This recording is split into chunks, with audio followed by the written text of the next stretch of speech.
ஒவ்வொரு நாளும் விடிவெள்ளி நட்சத்திரம்.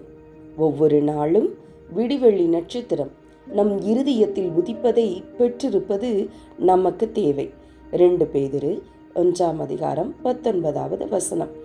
இன்று விடிவெள்ளி நட்சத்திரம் ஜீவிக்கும் வார்த்தையிலிருந்து வருகிறது. நம்மிடம் வார்த்தையும் விடிவெள்ளியும் ஒன்றாக சேர்ந்திருக்கின்றன. முதலாவது, நம்மிடம் ஜீவிக்கும் வார்த்தை இருக்கிறது.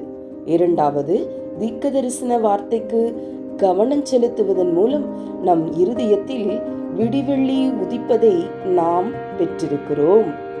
நாம் எளிமையாக இந்த உள்ளான உதிக்கும் விடிவெள்ளி நட்சத்திரத்துடன் கூட தொடர்ந்து செல்வோம் என்றால் நாம் தொடர்ச்சியாக ஆவியானவரிலேயே இருப்போம். இதுவே புதிய ஏற்பாட்டு சேவையாகும்.